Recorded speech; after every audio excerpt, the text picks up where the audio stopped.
But she looked me out. She brought me up to VIP. She's like, yo, come through the Pasha. Like, I got you. I'm like, right. So she introduces me to Waka. I'm like, yo, I'm the sneaker guy. I made the kicks for you. Blah, blah. He's like, yo, that's what's up. I appreciate you. Let's get some pictures. The VIP was starting to get a little crowded with these little girls that wanted to take pictures. And he passes me the blunt. Like that. I took it.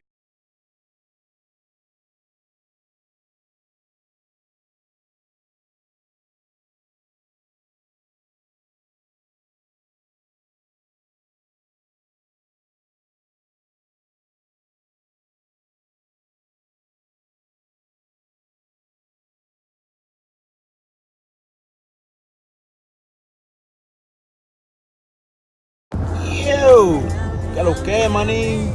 Yeah. Good morning, motherfuckers.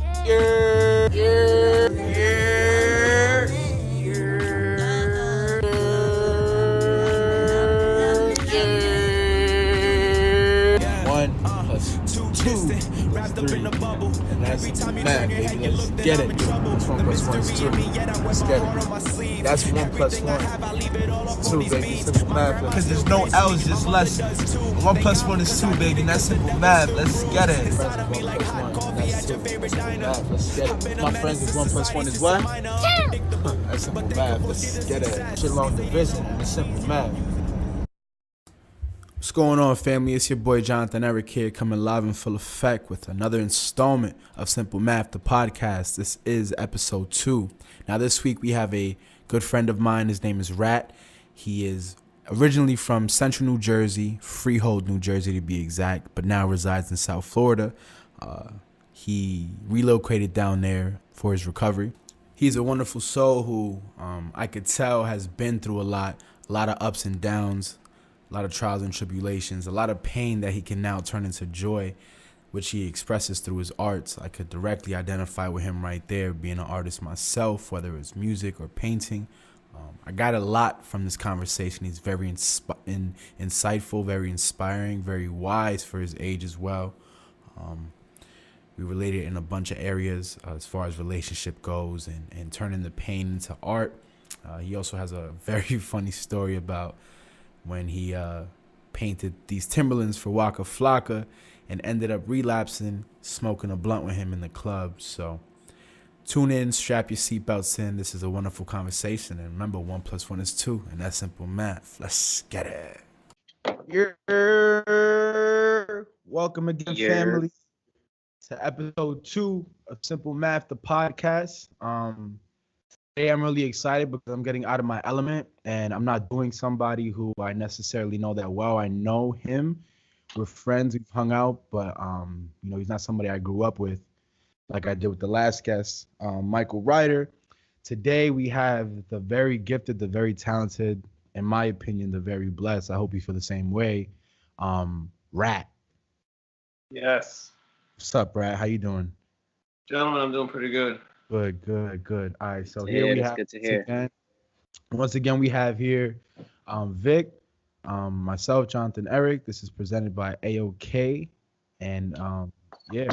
So real quick, Rat, you wanna tell me where you from? Okay, so I'm originally from New Jersey. Freehold, New Jersey, right? Freehold, New Jersey, yeah, which is like central New Jersey. And then if we want to get more specific to somebody who wouldn't understand that general area, it's like Jersey Shore area. Right. So like you grew up from the beach, great suburban town, decent schools, and shout out my parents. They worked very hard to put me in many different positions that I abused and lit on fire. That's a big fact. Now, your mom actually liked the one post that I posted up early, so I'm anticipating her hopping in the live feed like Ryder's mom hopped in last week. She's like, let me go take a shower real quick and make sure I'm ready. Facts. No, but it's funny. I know about Freehold, and it's weird but how I know about Freehold because it was like 6 years ago I went to a those so my son's mother used to sell dildos and shit. She went to a convention, and it was held in Freehold, bro. So like that Like shit. like a Tupperware party. Yeah. Pretty much, exactly like a Tupperware party, bro. That's exactly what it was. Um. So. Tupperware party. Oh. So you grew up in Freehold, and I know you from South Florida. When did Florida come in the mix, and why? Florida came in the mix at multiple different points in my life. This this time was kind of just the last stop. So, I mean, to only give this a fair chance, I'd have to like start from the beginning. Damn, like the real beginning. Go for it. So I'm 31 years old, Freehold, New Jersey. Grew up on, the less than affluent side of Freehold. It's in two sections. There's Freehold Borough and Freehold Township. I was in Freehold Borough. My parents were working hard to put us in the ideal position. So my mother, being a teacher, decided that I should go to Catholic school. And at this point, I wasn't making my own decisions. So I'm like, absolutely. This is where we're going. I'm 4 years old, 5 years old. So I went to Catholic school, and then I moved to the other side of town when I was about 13. Now, throughout this, my grandfather lived in Wellington, which is like 20 minutes west of where I'm at now. So yeah, Ryder used to live there. Yeah, exactly. He's close by even now. I mean, we'd pop in every year on like the annual Florida vacation. So I knew about this general area. That's the very beginning of what I thought Florida was. This beautiful vacation.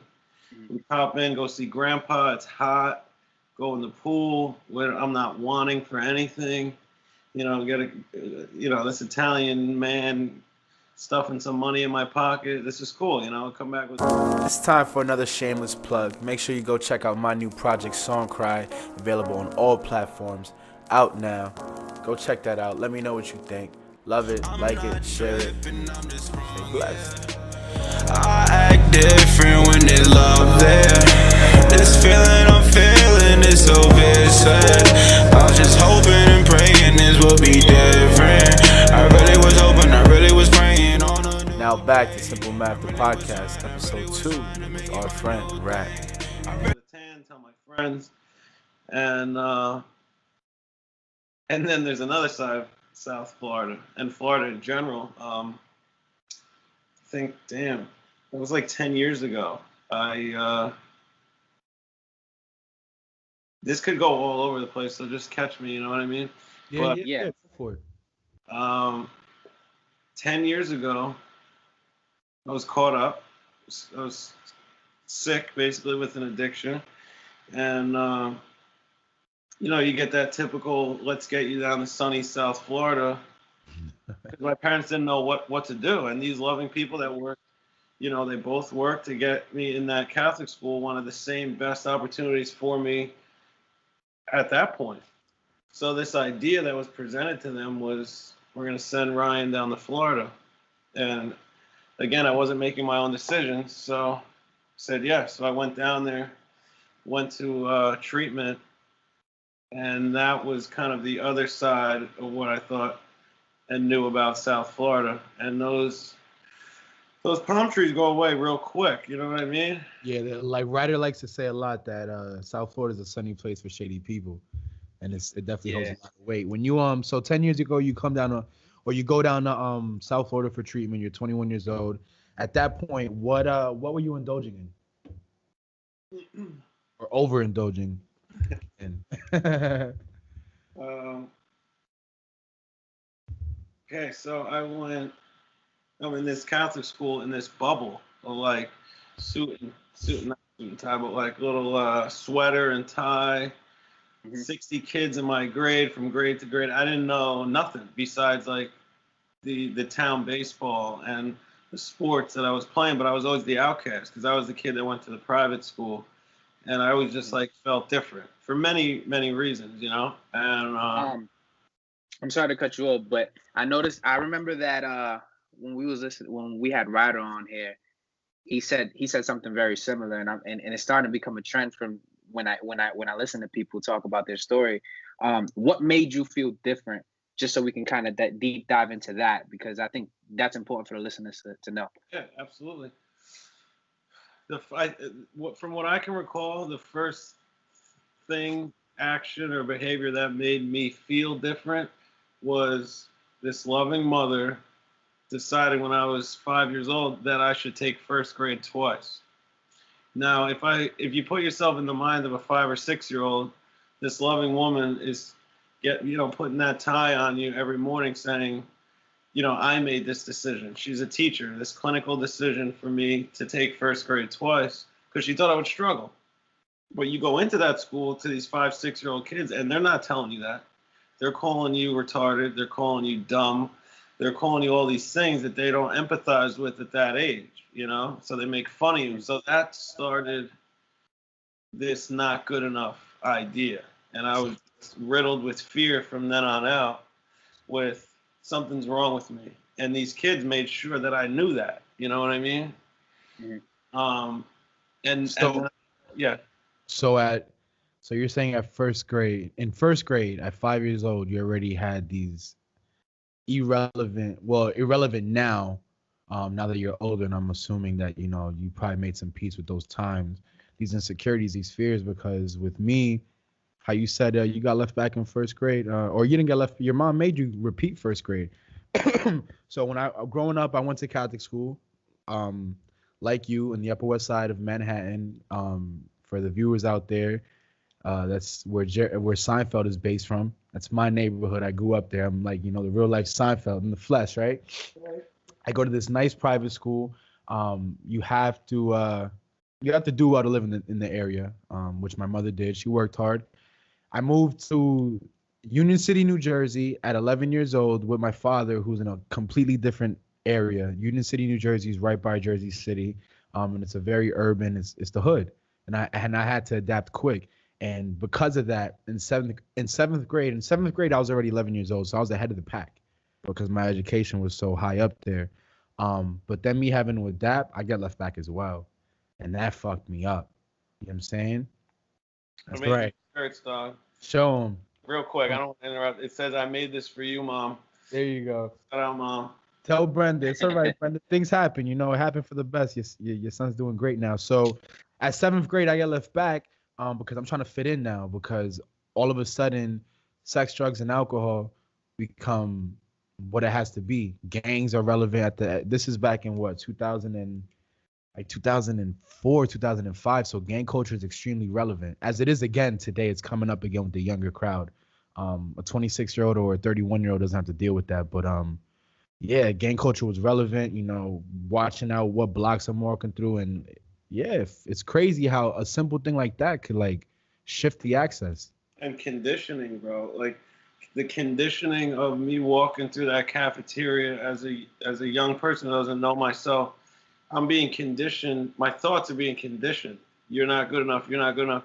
7th grade, you're going into this urban area. The conditioning of your environment and everything you're seeing, it plays a toll on the psyche. You know what I mean? Like you get told something over, you see something over and over and over again. You become numb, immune, and right, just like accepting of what you think is normal. So you're down in South Florida. Your first time in treatment, 21. How was that first treatment for you? What do you remember from it? Were you motivated to stay sober? Were you convinced you had a problem? Were you forced into it? What happened? I mean, the theme of what I like to push upon myself at that point from like 14 when I first picked up, weed and alcohol, to the time I went to like into my 20s, I wasn't making my own decisions because all I ever wanted to be at that point was cool. Because I went to this public high school, from this tie and khakis to, okay, the cool kids. Look at what the cool kids are doing. I want to be cool. I want to play football. I want to do all these things. So I wasn't even making my own decisions from there.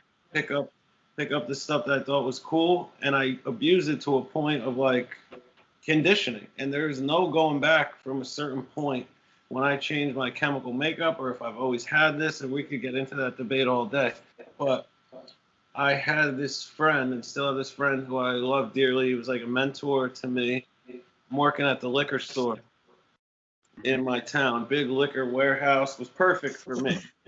I was, you know, shout out them, but I would steal all the Dom P and the Patron, the cigarettes. So I was the guy at the party that would have whatever. I'd be dumping $150 bottles of Dom P like on the ground because it meant nothing to me. And they're like, "Oh, you're cool, you're cool." Again, I just wanted to be cool. So this kid comes in and he said, he's a good friend of mine. He says, "I have 17 days sober. You want to come to a meeting with me?"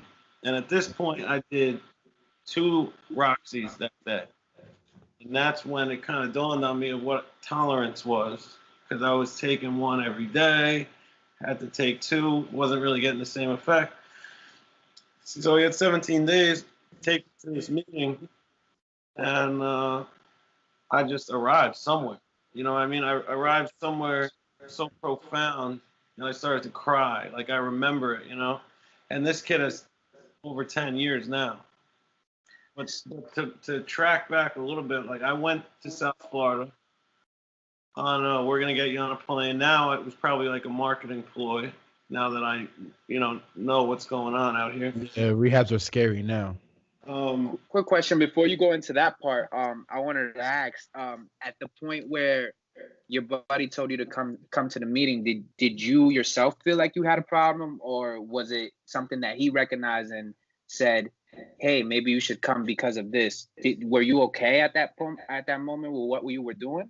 I think there was levels of consciousness and awareness to what I was doing, but it wasn't growing too much. I knew it was wrong from like my moral standpoint of like being a young man, but he knew me and my traits before I knew my traits. You know what I mean? I don't even think he knew what I was really doing.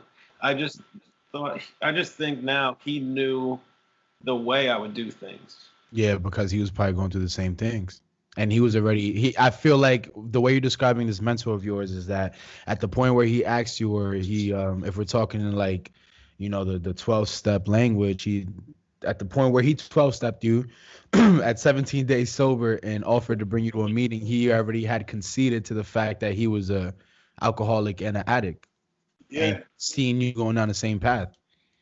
Yeah. Where at that point, you at 21, you don't really see a problem yet. Am I drifting too far? Is that accurate? I didn't see a problem. I remember at those points I wouldn't have this drug of choice or run out, and I wouldn't even know what withdrawal was. I was like, like achy, really can't sleep, but this is all right, Mm-hmm. I wasn't even making that connection, but I was the kid that we would, just the behaviors from off rip. I was the kid that would pregame, and I was on the couch, sleep at the party because I just didn't have this off button. You know what I mean? I just did it to excess to the point where there was no longevity. There was no great night. I remember I'd leave the house all dressed up, like, oh, it's going to be the greatest night. And I'd be back maybe in a couple hours, or I'd be asleep on the couch or in a bush, Right. Absolutely. That's crazy. So, Florida. You said what? So I went down to South Florida, yeah. So this just so I can keep track. This all happened like he 12-stepped you before you went to your first treatment, correct? Correct. Okay, so we're gonna go back now. You're on the plane, first time on the way to treatment. What's going on in your head? I was still in pain. Like I was in pain. Like I saw some things in like my teenage years, like friends dying. This thing of ours or just dumb stuff, bro. Like mostly cars, playing with cars. Right, suburban accidents. Yeah, motorcycles. Nothing crazy like drug overdoses, 1 or 2. But Mm-hmm. at this point, the Roxys were starting to hit the Northeast like heavy. Mm-hmm. And I was kind of just getting into it. I didn't know how powerful and crazy they were at the time. So I'm getting on the plane. I'm going to South Florida, hug my parents goodbye, like this like epic moment of their naive belief that this is gonna get settled right now. Right, because the parents thought when you I know this for a fact because this is how I felt when I went down to Florida. I didn't go to treatment. I don't know if you know my story, if you share my story or what. But when I got sober, when I went to Florida 2 years ago, I didn't go to treatment. I reached out to Ryder, yada yada. He did what we can. Ultimately, I ended up in the place where you ultimately ended up as well, which is Cameron Villas, and I got sober there. I stayed sober, but at the naive state that I was at when I went down there, I'm down there. I can remember being by the pool, by the big house, sitting outside with like Ryder and a bunch of cats or whatever, and thinking like, yeah, I'm down here and like it's just gonna click. I don't have to do anything. It's just gonna click because I'm gonna be attached to Ryder's hip. And little did I know he had nothing to do with it. It was all me. And that's the same mentality that parents have when they send their kids off to treatment. This is fast forward a year and a half into the journey. I'm working in the treatment centers now. I don't work in it anymore, but I work in a well-established treatment center out here, or worked. And I would see parents come up for Sundays and have this big smile on their face, like their kids in treatment, they're gonna come out, they're gonna do so well. Little do they know the tech over here knows their fucking son's a piece of shit. And he can't stay shut up, he can't stay quiet for lectures, he won't stop passing notes to the girls, he's smoking in the bathroom, shit like that. They think that like you send your kid off to treatment and it's just a fit. They're gonna fix you, you're gonna come home fixed, and that's it. They don't realize the work it takes from an internal thing. Right. It's like they think it's like summer camp. Listen, but I can't blame them, because that's like this love is blind kind of tactic. That's a lot of enabling and different emotional behaviors that muddle the truth at hand. I never want to imagine that their son is sick and all these different things. And that generation of people that came up in that time, rehabs weren't a business. You know what I mean? Right. Yeah. And another thing is, I speak from a perspective where, I've never been in recovery. I speak from an outside perspective. I have my brother here, JP, who went through recovery. I have family members who have been sick before. And coming from the outside perspective, initially you think, yeah, all you have to do is say no. All you have to do is stop. You know what I mean? Because you don't know. I don't know all the stuff you have to go through to stop. In my head, because I've never been in that position, I'm like, well, just stop, bro. Just stop doing this. You know what I mean? And I think watching his journey open the eyes for me. And so I can imagine a lot of parents, they're probably thinking to their kid, they're probably thinking about their son or daughter, and they're just telling them, stop, just stop, Right. And it's not like that. It's not. Absolutely not. So like, I've been in positions where I'm sponsoring the kid now, and I just want to kick him in the dick. Like, yo, just fucking stop. Yeah, it's like that when you're at our side, because it is you can't just you want to say just stop, but like you have to just stop being an asshole so we can get the work done, so we can get shit done.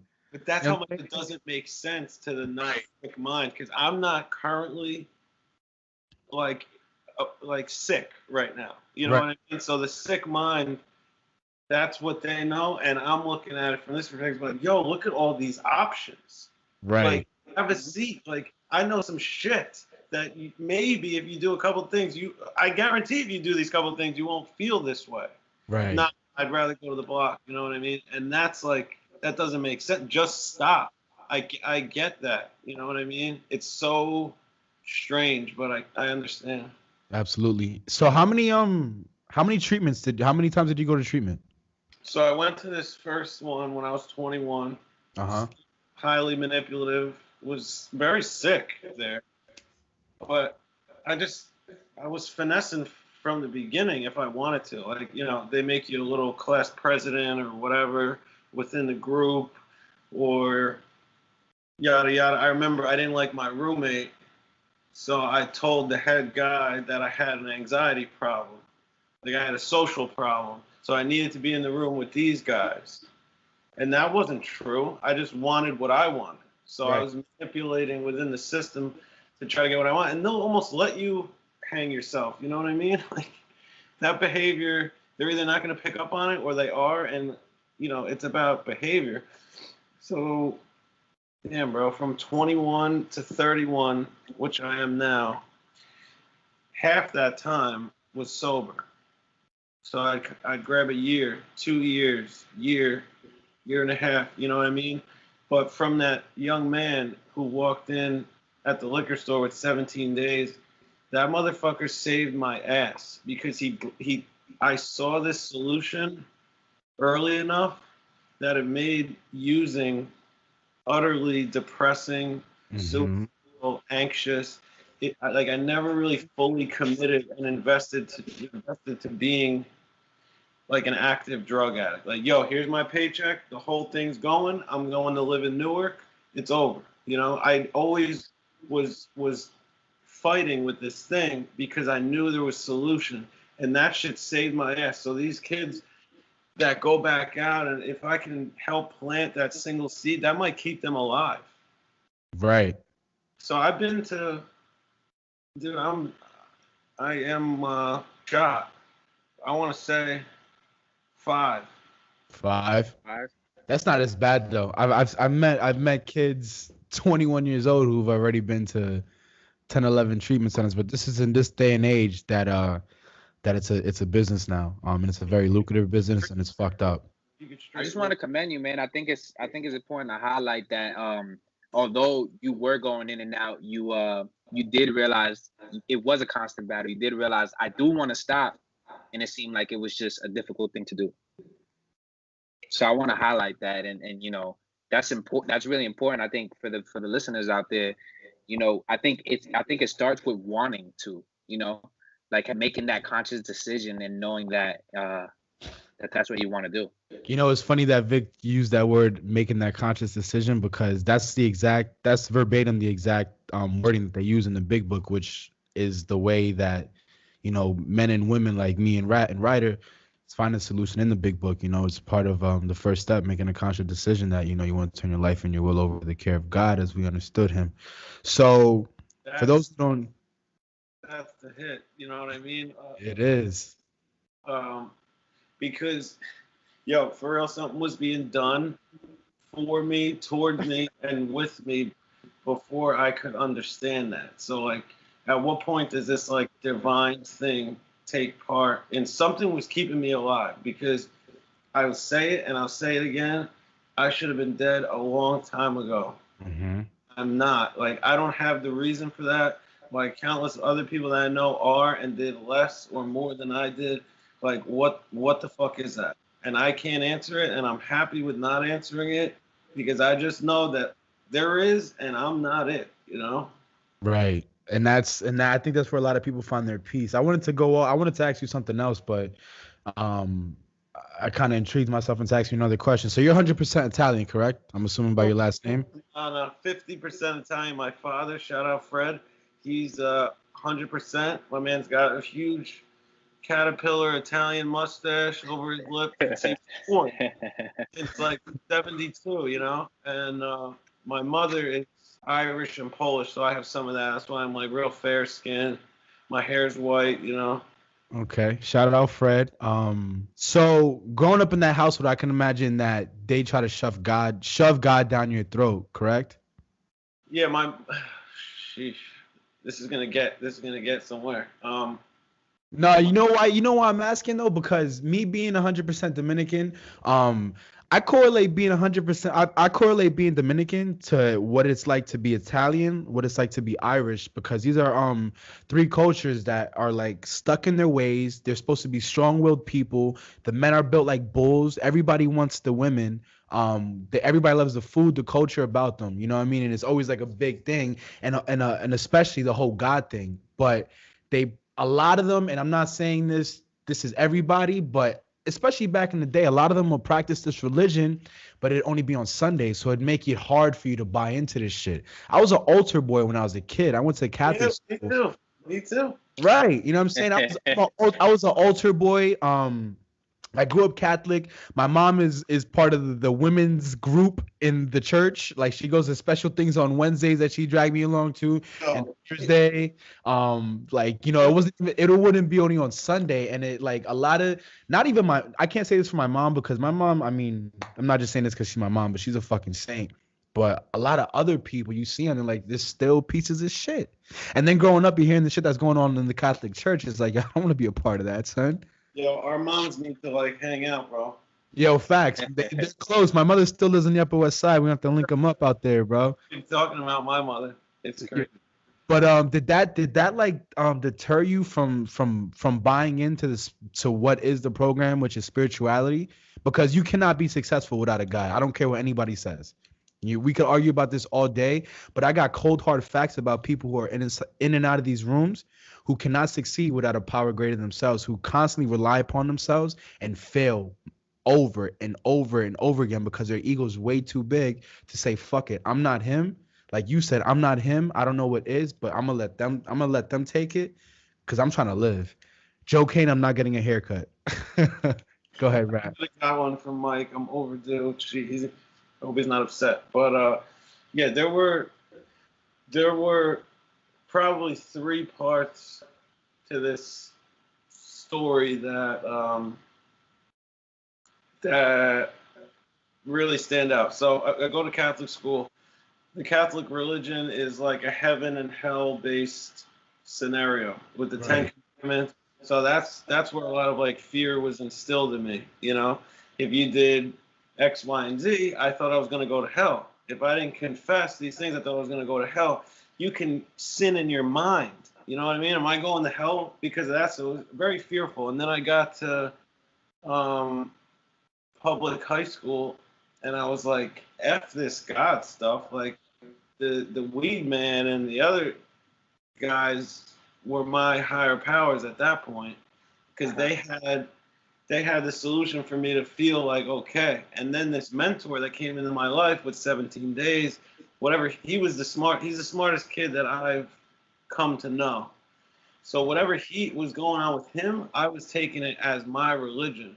So I put him on this pedestal, like he was very philosophical in his theories and his ideas. So we'd travel around to different meetings, and maybe he was depressed or whatever.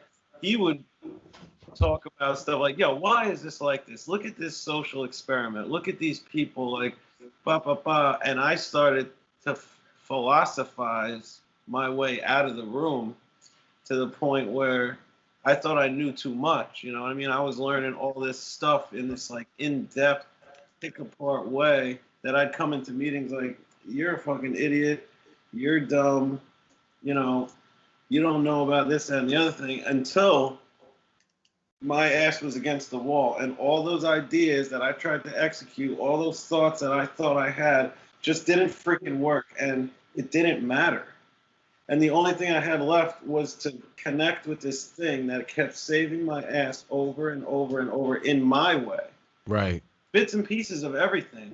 But I knew deep down in my core that if I didn't accept this thing into my life, I'm fucked. And that's what that book says. If you don't find God, you're fucked. That's it.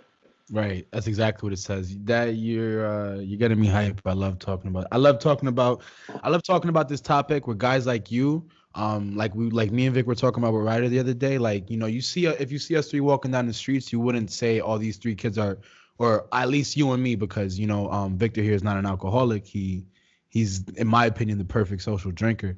But yeah, we'll walk down the street and they wouldn't guess that we're in recovery. They probably think that we're gonna go smoke some weed right now, or we're probably on Adderall or some shit. You know what I'm saying? Like wilding. But it's the fact that like we could understand and we could grasp the fact that we could make this powerful being whatever we want him, her, or it to be, which is gonna lead us to this freedom that you could do things that you want to do.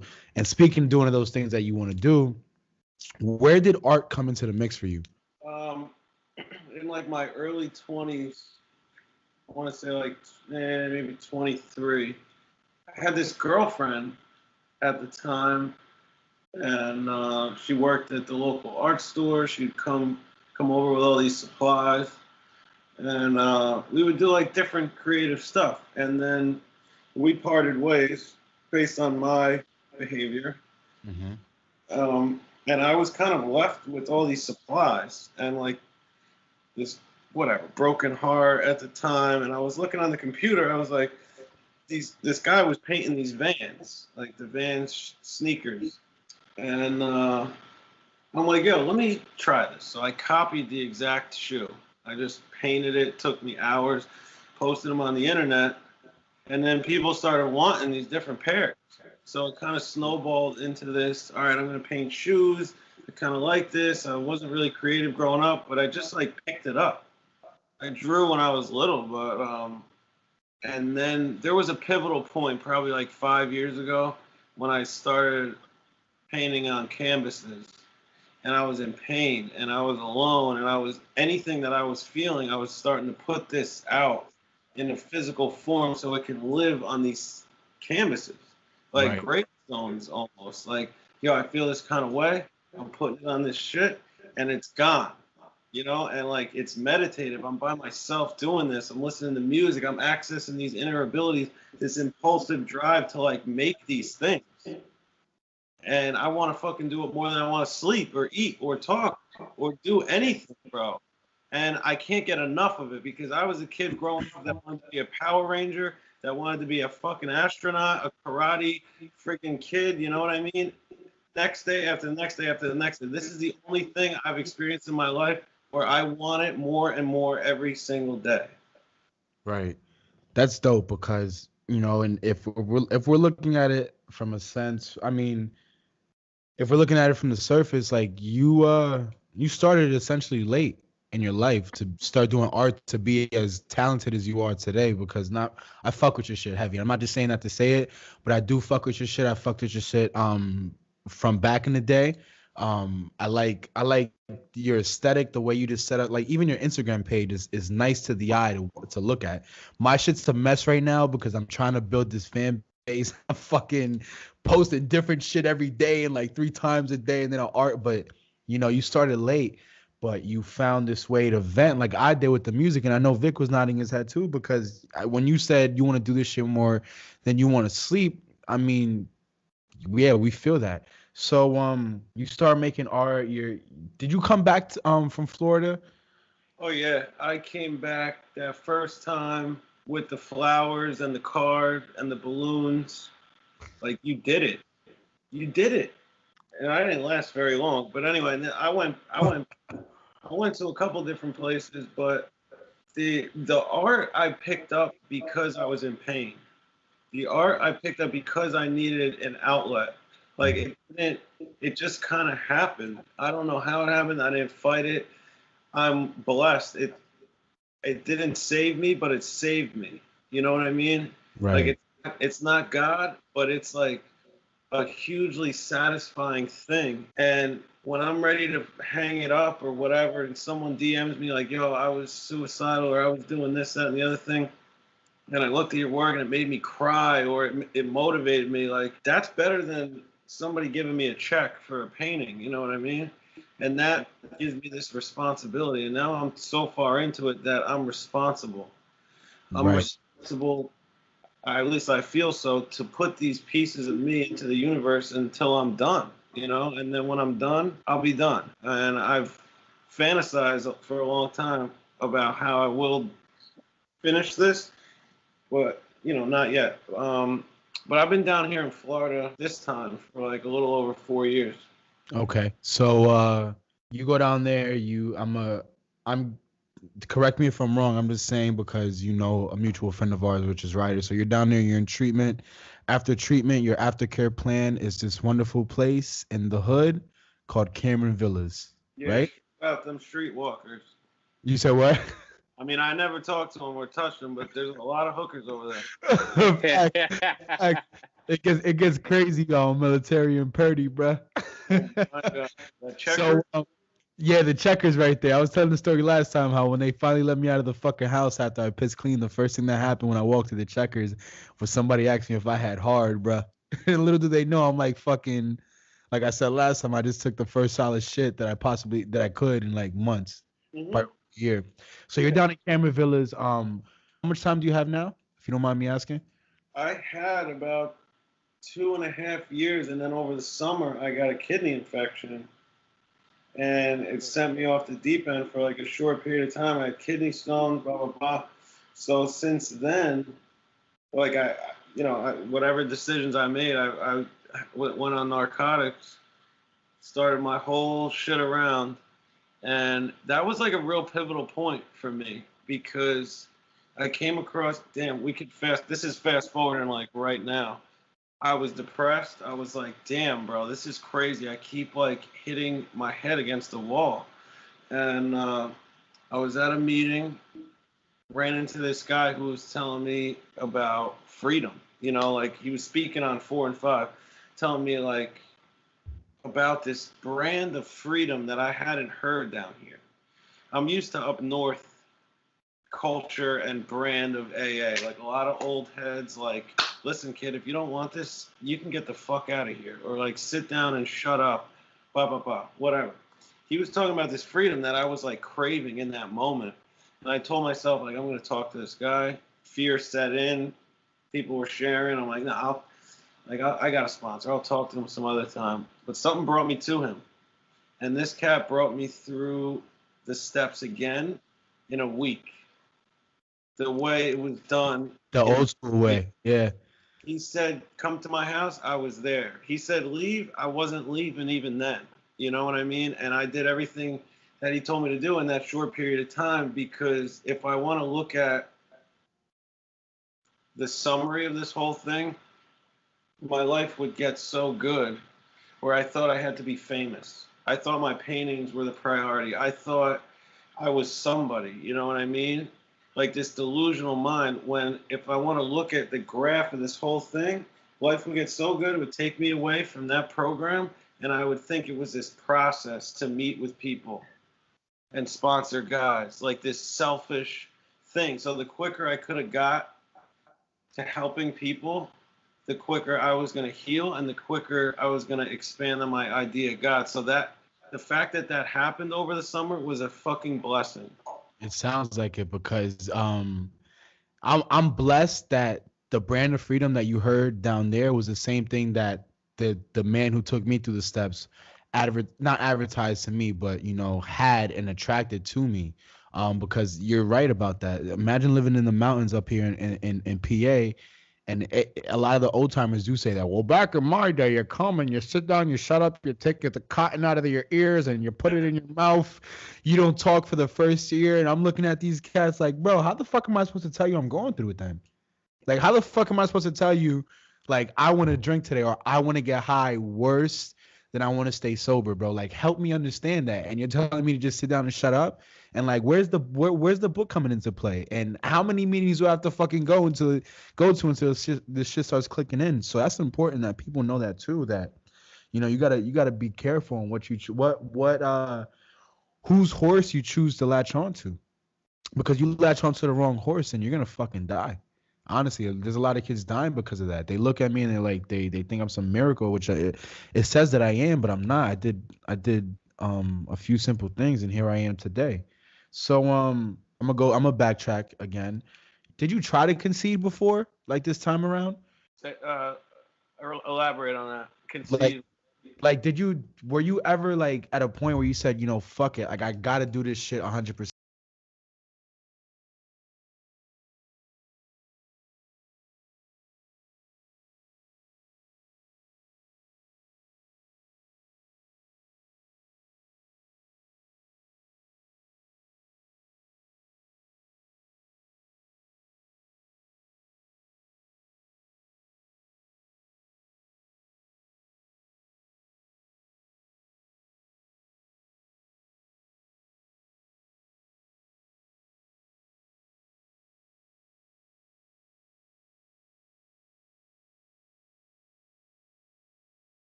But the obsession to get well and to get this freedom that was instilled by me by seeing the motivation from Ryder and my sponsor and all this shit. I go on, long story short, I go on tour. The tour's successful. The last stop was Vegas. I get through it sober. I come home. On tour, I finish writing my fourth step. I was so obsessed with this freedom that I came home and I was thirsty to go do that fifth step and then continue to work on my sixth and seventh and then go ahead and get that list for my fourth step to go on and do number 9 and then continue and continue and continue because I wanted more. I'm thinking, yo, if at 2-3 months sober, this is how I feel with this program. Like I'm literally around drugs and alcohol every night. I'm in my element, right? Tender, right? Yo, let me tell you something, bro. Like I fuck with Rich the Kid. That nigga be getting fucked up. Yeah. They all get fucked up. Like the moment you walk, if it's not in our room, because we didn't smoke in our room. Branford didn't smoke. So we didn't smoke in our hotel rooms or our Airbnb. So like the moment we would go into the venue, like the first thing is the weed, and then it's the booze. You know what I'm saying? That Kush travels. I always love when Jonathan goes into this story because it kind of shows where I know that he went through it and he didn't pick anything up, and I know it was tough for him, but I know there was a mental battle going on when he was in Vegas. I mean, we're in Vegas, we're in this club. We had a really good tour. We made a lot of money. So I went to the club. I bought bottles. You know what I mean?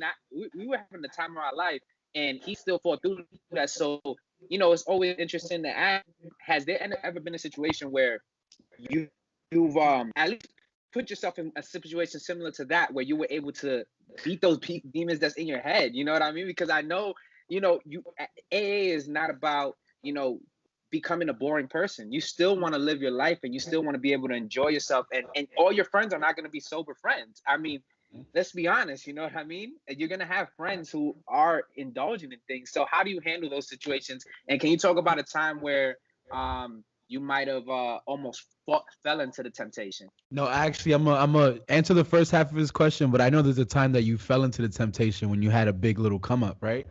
Yeah. I spent a long time uncomfortable with myself, and damn, something popped that like I wasn't ready for. You know what I mean? Long story short, I got in touch with Waka Flocka's fiance to do some custom Tims for him. Wait. We can't make this a long story short, because I don't think most of our viewers are going to be able to say I got in contact with Waka Flocka's fiance. Okay. I'm in a halfway house at the time.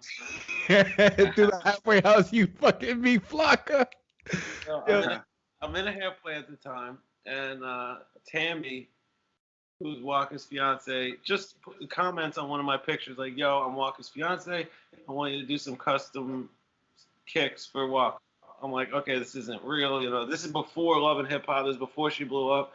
And she's like, "Here's my email." I email her. She's like, "Yo, I'm in Italy. I'm gonna hit you when I get back."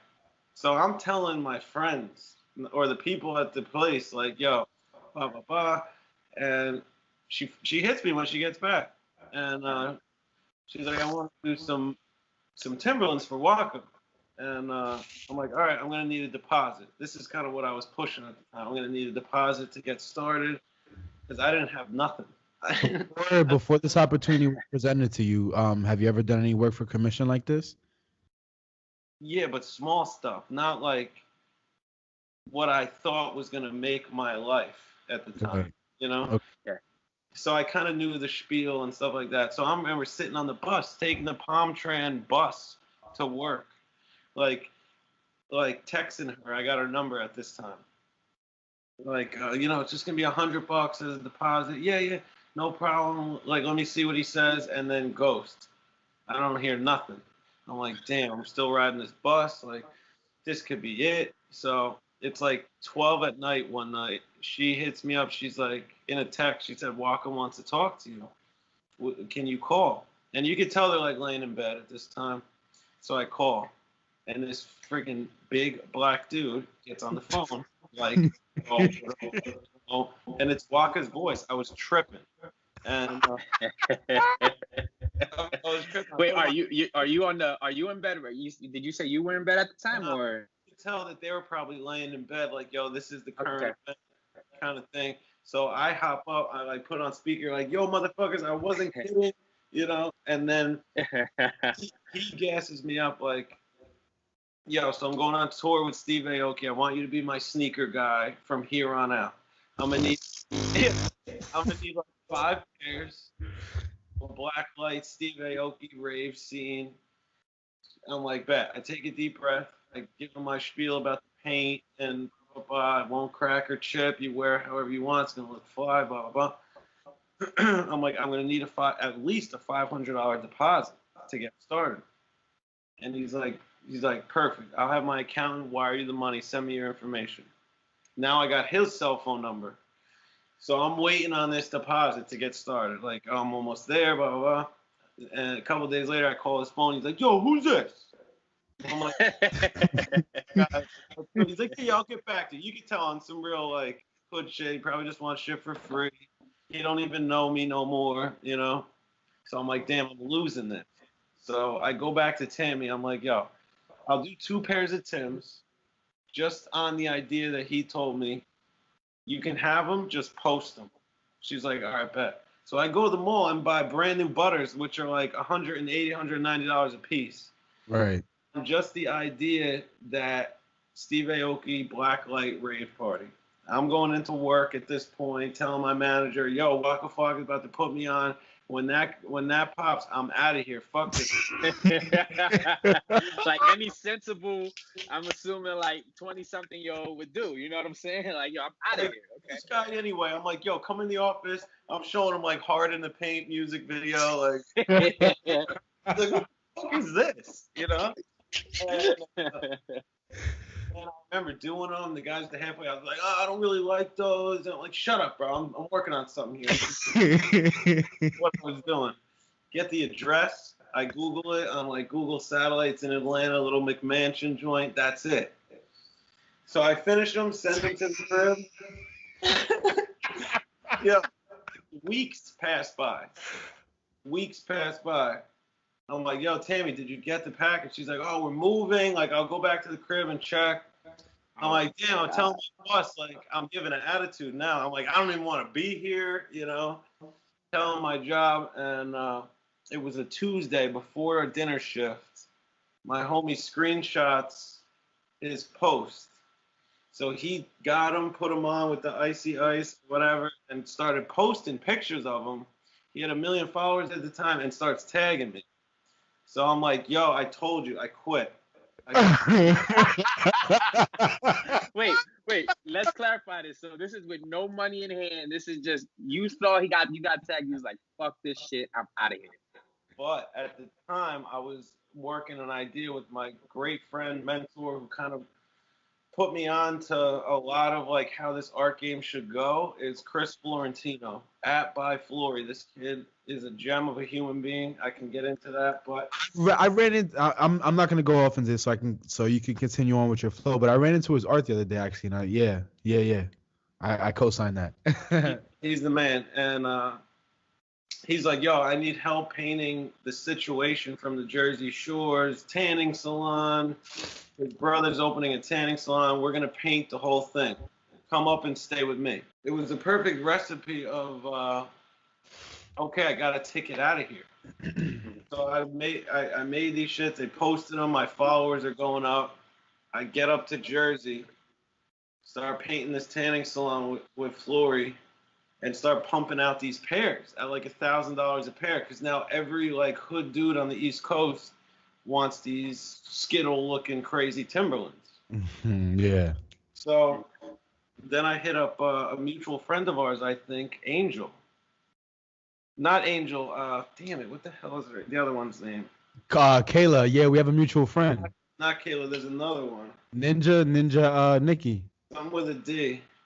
I know. So I know because You know Devin? Yeah, I know Devin, but Devin. So here's the thing. We have a mutual friend before we even knew each other. I don't even know. I don't know. I'm just gonna fucking start name dropping. So we have mutual friends because they're from the same town that I'm from, Hazleton. So I know Nikki, I know Kayla, and I know Angel, and I know Rach because they're all from Hazleton and they moved out to Jersey. And this is when you link up with them. This is when I was cool with Devin. She was one of that group of girls at the time. Yeah, she was a ninja. Yeah. She said, "Yo, Waka and freaking Slut Whisper are gonna be at Pasha in the city. You got to come through." And at this point, I had like 9 months clean. I'm like, "Yo, I'm going." I never met this dude. Like, I got to meet Waka. So she takes me up to VIP. You know, it was like a movie, bro. But she looked me out. She brought me up to VIP. She's like, "Yo, come through the Pasha. Like, I got you." I'm like, right. So she introduces me to Walker. I'm like, "Yo, I'm the sneaker guy. I made the kicks for you." Blah, blah. He's like, "Yo, that's what's up. I appreciate you. Let's get some pictures." The VIP was starting to get a little crowded with these little girls that wanted to take pictures. And he passes me the blunt. Like that. I took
it off of the fact that, you know, pain used to be a big way for you to for a good motivator for you, but now like you're in a space that, you know, pain isn't essentially the motivator for what you're doing today. Am I right?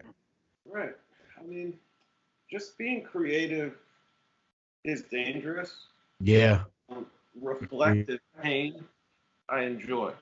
I will hold those pockets of pain in the deeper filing cabinets of my mental and access them sometimes on call.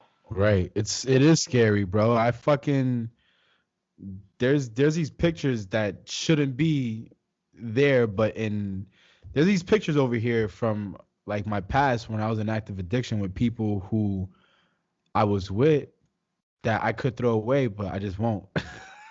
You know what? Because it feels good to feel that because I get things out of it and I could tap spaces in my mind with it as far as creative getting creative does. You know, I'm still fucking writing music today about things that happened, you know, 4 or 5 years ago.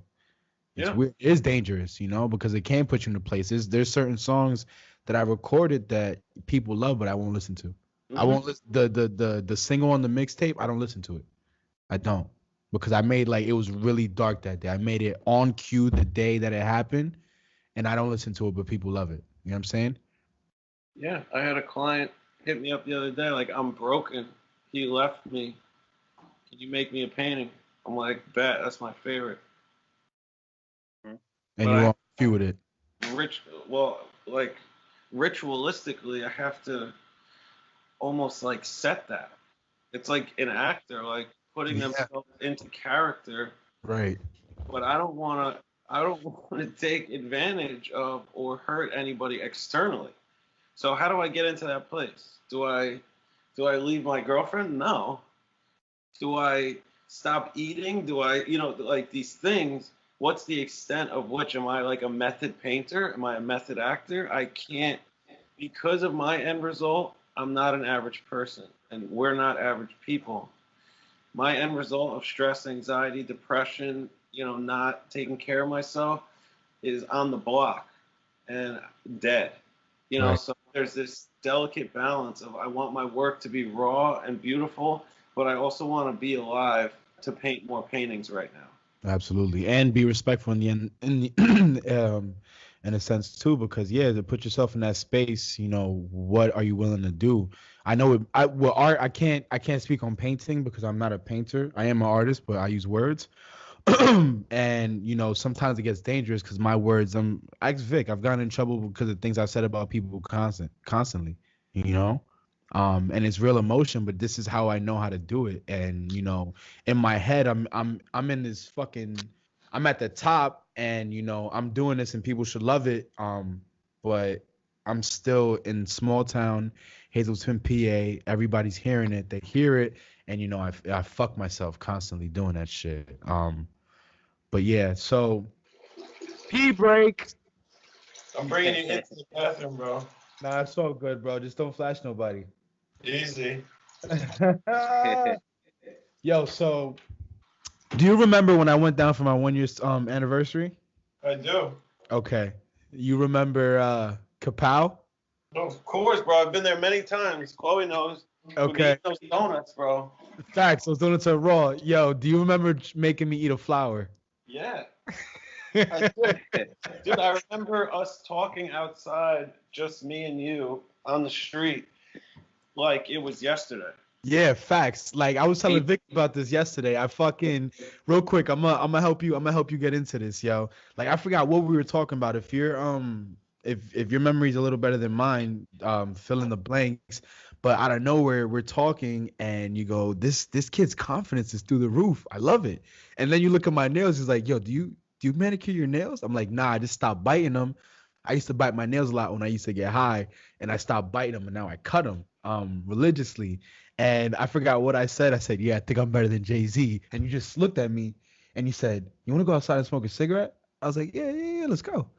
And we're outside and we're chopping it up, bro, for like, we left Manny and Ryder in there for like 20 minutes to go smoke like 4 cigarettes. It was hilarious. Yeah, and oh man, that gives me chills because that's, like you said, I started in this thing late.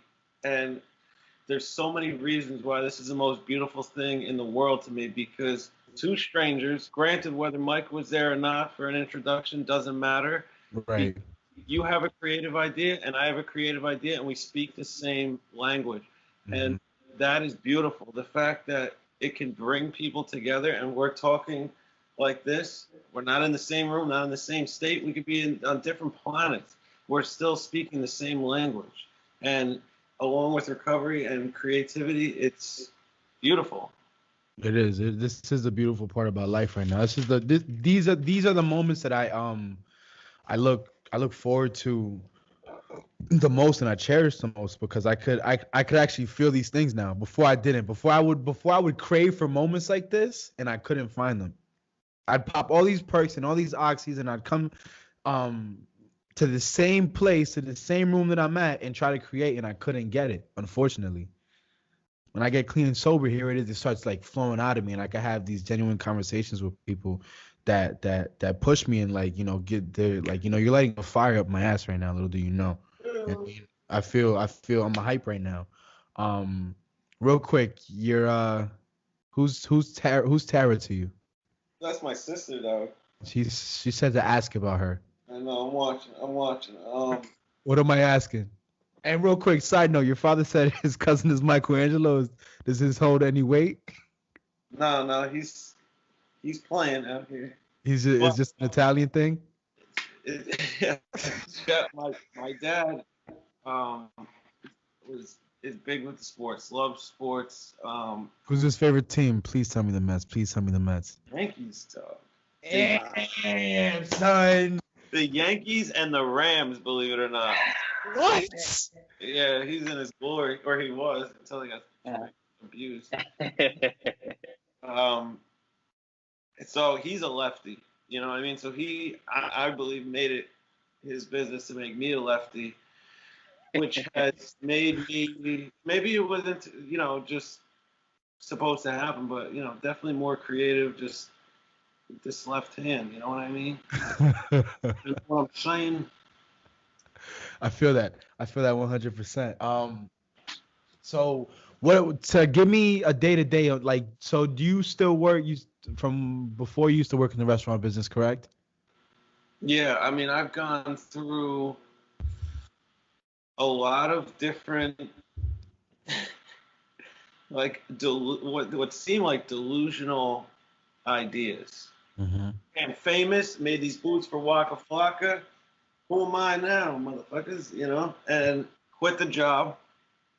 Were you working at El Bellagio when you quit the job? Yeah. I worked there for like 2 days. I went back there with my tail between my legs this time around, like within the 4 years, in the beginning. And they were like, yo, that's what's up, come back.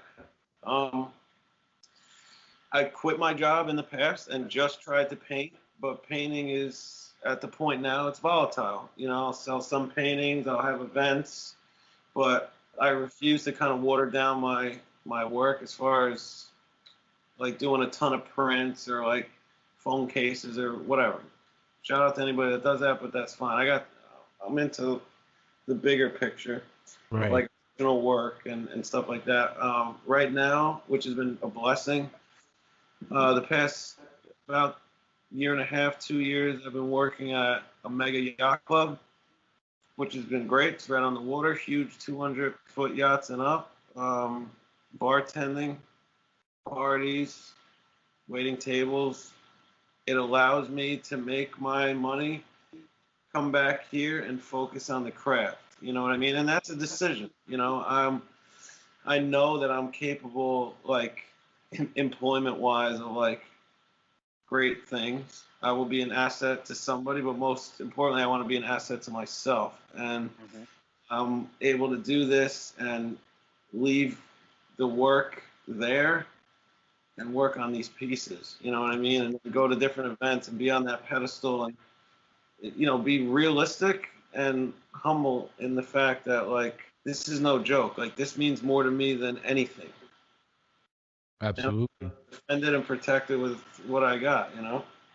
It seems like you're at peace with everything that's going on with your life right now. Like, you know for a fact that you could just say, fuck that yacht club and make a living off of but you seem like you're at peace with waking up, doing your thing, going to whatever you do in your day, going to work, coming home, making art, go to sleep, repeat. If something comes up, you go do it, but you go home, and you got to go back to work whenever day. Yeah, there's a gentleman, you might know him. His name is Evan Landris. That's his full government. Look him up. He's the friggin' man. He is the reason why I'm at that yacht club. He is my manager. He's one of my best friends down here, and he has not only saved my ass in some situations. He's just a loving, generous guy, and our relationship has grown. And believe it or not, he tells me what to do. So Right. it's just a beautiful experience. Like, my good friend is my boss. I can go to work. My girlfriend is a beautiful young lady who's very smart and like Shout out Chloe. is inspiring. My sister's the shit. She'll be here next week, and hopefully I can play host and entertain. And there's all these great things. And like, I was under the impression that art was like this thing I only had to do. People that made it just 10,000 hours, like that's all I do, all I do, all I do. But like, I experience life, so I have more to paint about. And most importantly, I help other people as much as I possibly can, and I'm trying. It ebbs and flows, but that needs to be and stay the main priority. Because the minute I stop helping other people is the minute I'll have none of this. Facts. Love that. I love that because I want to speak on that first part on one of the parts you said how a lot of people say you have to put in the 10,000 hours and you have to always be doing this, always be doing that. I think it's beautiful that you take some time to not do art to experience life because life art should imitate your life. You know what I mean? You shouldn't be chasing ideas that don't really exist to you. And on another note, I think it's important that you show that gratitude by helping people. That shows the gratitude that you have for the life that you're living today. So that's great to hear. Absolutely, I could feel the love as well. You put a lot of things in perspective to me as an artist as well. Like I'm striving right now to thrive as an artist. Painting is a little. I mean, music is. I feel like it's a little different than the painting as far as like how we go about it. Correct me if I'm wrong, but it's nice to hear that you appreciate these little things and these people who have gone to bat for you, so you're willing to go bat for them. Evan's actually in the room as well. They're going crazy. I guess the room went crazy when you started shouting out Evan and you started speaking about these things because I guess they could feel the gratitude from you. Also in here is Patty, who is Joey G's mom. Rest in peace to Pancakes. That's my boy. Love that dude to death. Only met him once. But still, we spoke about him in the last podcast, and he's a wonderful soul too. But that's amazing, bro. Like that, the way that how you accepted God in your life is the same way is helped you now to appreciate all these little things in your life that before we wouldn't see as being as important. Like before I hold a job and I can give a fuck about my manager, bro. Fuck you. I need my check. I'm going in. I'm clocking in. I'm clocking out. I'm probably gonna no call no show in like 3 weeks. Just to let you know, because I'm about to go cop this pack and I'm about to start flipping this shit again, and I don't need this place no more. I just had a rough, couple months. But now I feel the same way as you do. I work at Texas Roadhouse, right? Up here in Wilkes-Barre, and I just like we wear these shirts that in the back it says I love our job. I love my job, right? And constantly you'll hear guests that come up, right? And they'll be like, yo, do you really love your job? And they think I'm just saying it to just say it, but I'm looking at them, I'm like, yo, I really don't mind my job at all. Yeah, I do love my job, bro. I'm there. I work 80 hours a week, and I genuinely love I'll go to bat for the guy who owns the place, bro. Like he's going to bat for me. He supports what I do. He supports the recovery. Anytime I need a few days off for shows or we have an event, if I need the day off like 2 seconds before my shift starts, I know for a fact I got my day off. I don't got to worry about it, because they support the same. They support me. I'm moving to California next month. They know they're losing me, but they're supporting it. The first thing he told me when I told him I'm leaving, I'm like, yo, Rob, I'm out of here. In March, he's like, where you going? I said, I'm going to LA. I'm gonna go. I'm gonna try to hit it. Whatever it is, I'm gonna go try to find it. He said, yo, the world's yours, bro. The world and everything in it is yours. Go get it. And that's amazing. Before I would have done him dirty by now already if I was still getting high. I love this brother like he's my kin. We have no blood relationship. I call him my brother because that's what he is. But I constantly did him dirty, and I'd jump in front of a bullet like this for him. You know, if he tells me to jump, I wouldn't even ask for what. I jump first, and then after I'm like, why am I jumping? But before in our shit, we don't give a fuck, and it's nice to see that now, especially from a mind like yours, because if you're looking at it right away from the artist's perspective, and you see all your art and all that, you'll think like, oh, this guy's a madman, and he probably like coops himself up in his room and does this and does that. But little do they know, if they sat down and spoke to you, like you're this soul with mad love in it. You're grateful. Insightful. Right, you're super insightful, bro. Like I got mad shit out of this, bro. I'm about to wake up tomorrow and I'm about to kill it. It's Valentine's Day. I gotta go to IHOP in the morning. I'm gonna kill the breakfast shift, and then I'm going to Texas Roadhouse and bartend the fuck out of these motherfuckers. I'm gonna yeehaw my night away, bruh. With no Valentine's, and I'm cool with it, bruh. Absolutely. It's just super refreshing. I have one question because I know we're starting to get to the tail end of this, but I do want to ask 20-year-old rat calls you on your phone right now. What do you tell him? How about this? Would you tell him to keep on fucking up, or would you tell him like, yo, get your shit together now? Like, do you appreciate your struggles? That's a tough one because I don't know if I wouldn't be in this position if I told the 20-year-old me, yo, this, that, and the other thing is gonna happen. I wouldn't divert some things, most of what happened to me. The only thing I would say to that young man would be to understand and appreciate these people that have love for you, like this unconditional love. Like, I'm not necessarily upset about what I did to myself, but I'm upset and can be upset and at times regretful to how I treated my mother, my sister, my father, my extended family, these young ladies, these friends. Right. Like, I'll take the abuse on my own end all day, but I would tell that 20-year-old me, like, yo, you better appreciate your fucking parents because one day they're not going to be here, and you don't have to take from them in mind, spirit, material, and all that stuff for the next fucking throughout your 20s. You know what I mean? That's what I would say. And if that person listened, I think I'd be in this position, but we'd have some other things. Maybe we'd have a couple houses for the family. Maybe some material things that I still weigh that I want to do. Absolutely. It's funny that Vic asked that before we did this in that little intermission we had from the test call to 8:30 when we started recording this.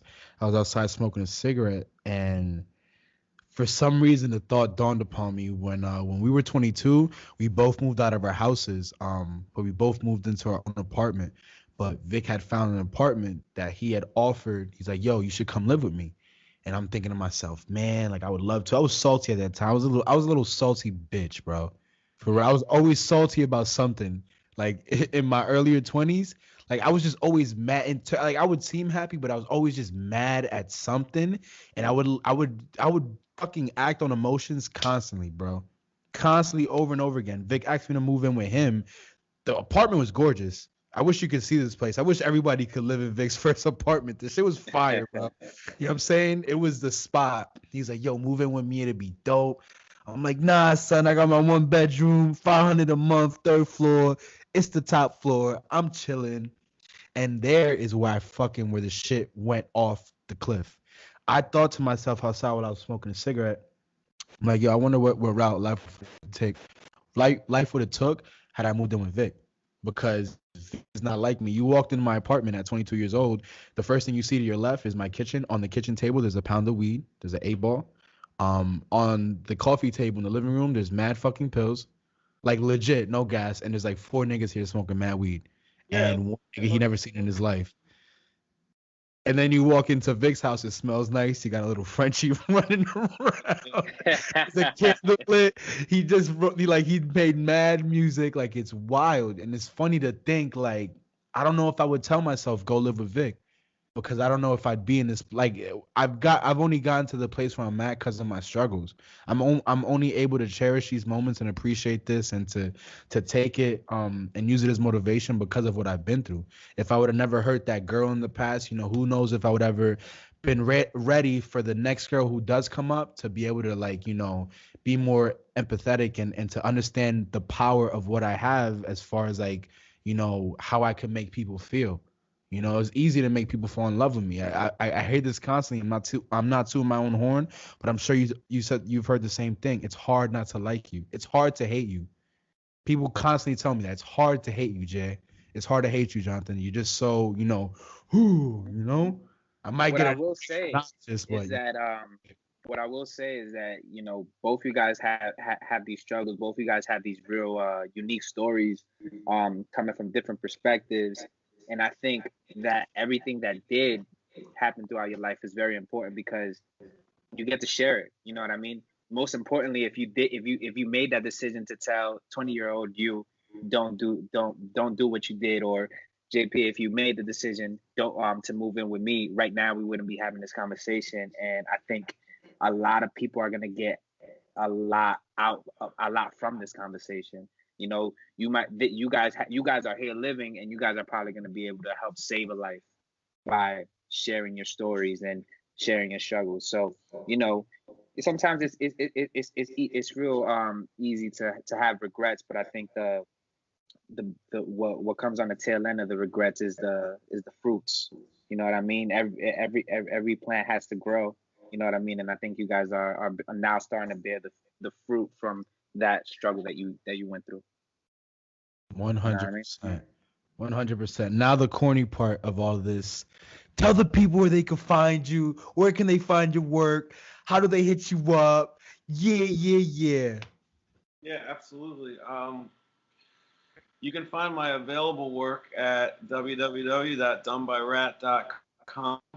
That you'll find available portfolio. Otherwise, just follow the journey, man. I'm on social media quite a bit. Ryan Anthony on Facebook and Done by Rat on Instagram. Are you on Snapchat? Do you do the Snapchat heavy? Snapchat. Yeah, I'm out here. Hit me up directly. I would love to talk to you. I'd love to know what you think about this podcast, about my work, about your work, anything. I would like to be transparent in this whole thing. So I appreciate you guys for sure.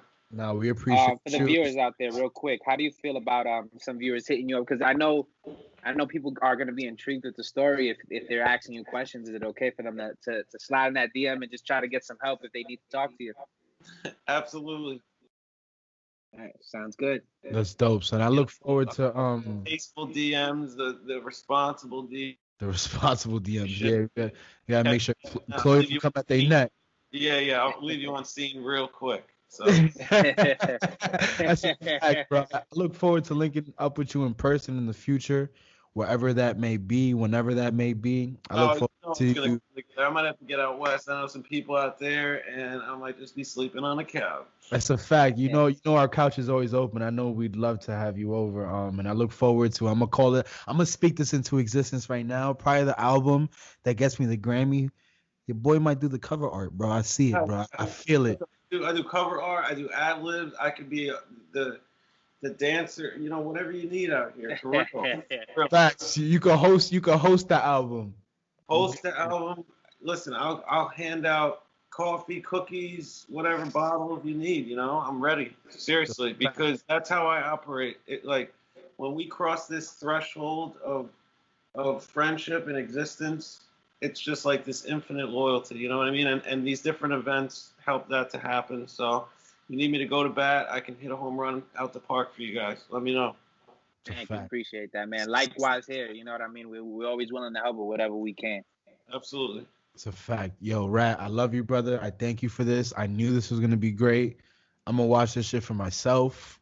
You know what I mean? Like, there's mad gems in here for a fact. I don't know if any of you have any last words? Just the love is real. I appreciate you guys. For real. Episode 2. Thank you. Thank you, man. I appreciate you. Thank you so much. Make sure, my brother. Thank you, man. Of course. All right, yo. Peace Be out. easy. Bye.